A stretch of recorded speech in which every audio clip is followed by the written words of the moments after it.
Motra dhe vëllezër, unë sot do bëj një thirrje krejtësisht pazakonshme për mua, pasi nuk do flas për historinë, por do flas duke u drejtuar me thirrje klasës politike shqiptare. Asaj klase politike shqiptare që lindi në vitin 1991 dhe vazhdon të udhëheqë Shqipërinë dhe sot që është viti 2026. Asaj klase politike që prej 35 viteve në vend që të ngrinë të dhëun ton aty ku duhet, aty ku na lënë amanet të parët, e kanë zhytur thellë me thellë në varfëri, thellë me thellë në korrupsion dhe tash së fundi dojnë dhe të prekin pjesë të territorit tonë. Një gjë e tillë është e tepërt dhe e pa tolerueshme. Ne duhet kujtojmë që jemi popull gjenezi i kontinentit tonë dhe si të tillë ne kemi toleruar shumë herë pabukësinë, kemi duruar vjedhjet, rrahjet, kemi duruar shumë gjëra që na e imponuar nga një klasë politike e falimentuar dhe tashmë e degraduar që është në grahën më në fundit prej 35 viteve. Jemi nënshtruar në mënyrë nga një herë të vullnetshme, nga një herë të pavullnetshme, por gjithsesi bashkëfaqësia e tyre është në dritë të diellit, është në sy të gjithëve. Ndaj ne duhet sot t'i themi qartësisht se klasa politike të largohet për të mirën e vendit. Ato kanë harruar se shqiptarët mund t'i prekësh në ekonomi, mund t'i prekësh në shumë gjëra, por po i preken në dhe shqiptarët janë gati që desin derë dhe të derdhin derë pikën e fundit të gjakut të tyre. E kanë treguar më shumë se një herë.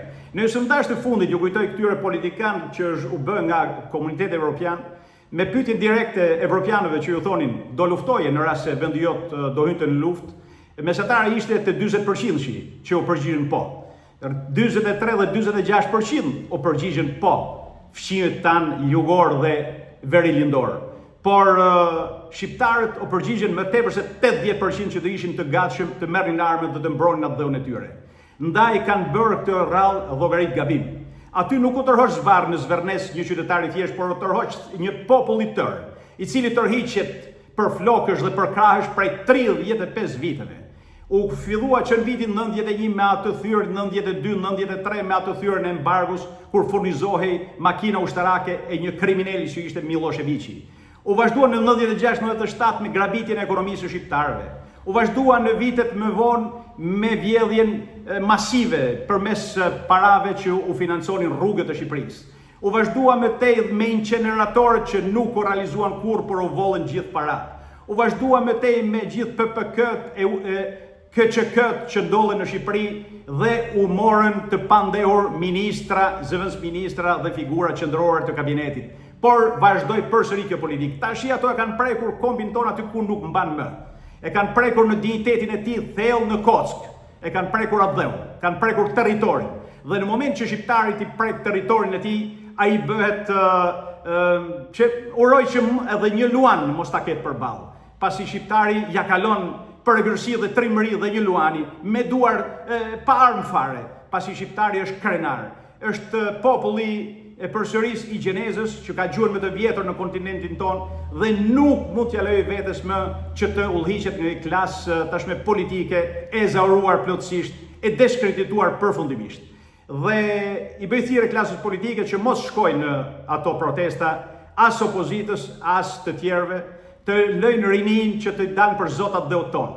Ne mbështesim me gjithë shpirt, me gjithë zemër rinin, 20 vjeçarët, 30 vjeçarët, që të dalin ato në krye të kombit tonë. Të dalin ato të bënë flamurtar që ta drejtojnë Shqipërinë, Kosovën, gjithë trojët shqiptare, kudo që ato janë, drejt Evropës perëndimore, aty ku e ka vendin Shqipëria, pasi Shqipëria do kishte qenë me kohë e bashkuar, do kishte qenë me kohë në Komunitetin Evropian, po të kishte pasur një klasë politike të përgjegjshme patriotësh. Ato që mbushën jugën e Shqipërisë e veriun e Shqipërisë me varret pa qëna të ushtarëve të rënë duke na pushtuar, të rënë pra kundër popullit ton, ato e bën një gjë të tillë, ato që e mbushën territorin ton me buste të armiqve të betuar të popullit ton, si Mehmet Pushtuesi, i cili ishte autori 10 mijëra masakrave në territorin e gjithë shqiptarisë të atkoshme, apo të Mitsotakësit, apo të gjithë njerëzve që i kanë bërë dëm popullit ton.